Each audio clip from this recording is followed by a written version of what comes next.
So lagi po tayong manalangin, laging maging maingat sa mga ginagawa natin, sa mga kinikilos natin. Lagi lang tayong lumaban sa hamon ng buhay. Huwag niyong kitilin ng buhay niyo sa dahil lang hindi niyo malampasan yung problema.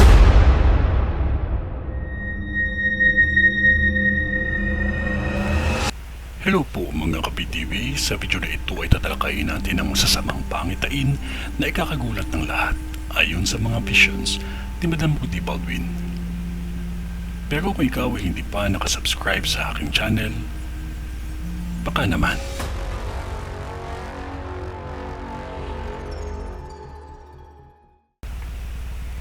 Magpapasko na. Hindi natin pwede katwiran gaya ng mga sinasabi ng iba na Pasko na at normal na may sunog. Huwag ninyong sabihin yan. Ang mahalaga ay maging maingat sa lahat ng bagay na magiging sanhi nito dahil napakahirap ng masunugan.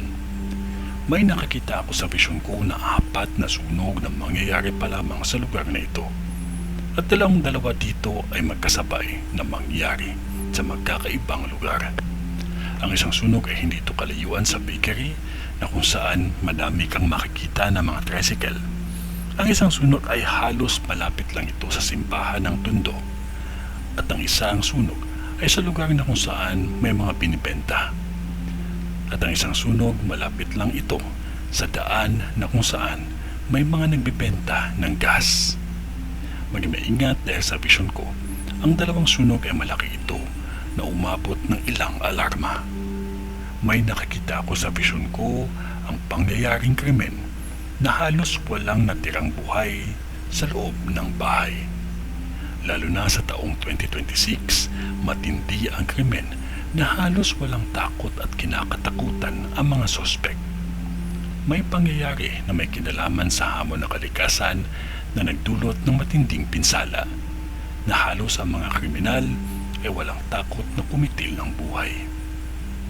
Sa pagdiriwang ng bagong taon, maging maingat upang hindi mangyari ang nakikita ko sa vision ko, ang malaking sunog sa bagong taon, lalo na din sa araw ng Pasko nang dahil sa kuryente at gas.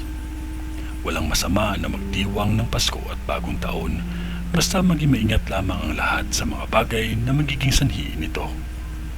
Huwag basta magtiwala ng ganung kadali, lalo na sa hindi nyo kakilala. May lindol na mangyayari sa Luzon na dapat sabay-sabay tayo magdarasal upang tayo ay gabayan ng Diyos sa lahat ng oras basta tayo ay manalig lamang sa Kanya ng tapat.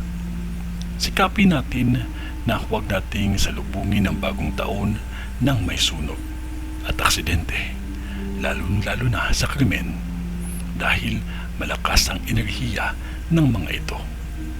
Lalo na sa may mga problema sa mahal nila sa buhay upang maiwasan ang paggawa ng krimen at pagkitil ng sarili nilang buhay na animoy hawa-hawa na nangyayari sa ibang nakakaranas ng stress. Maging maingat lamang ang lahat at huwag nating kalimutan ang manalangin. Ito ay ang bisyon ni Madam sa Tondo. Sa ngalan ng Diyos Ama, ng Diyos Anak, at ng Diyos Espiritu Santo. Amen.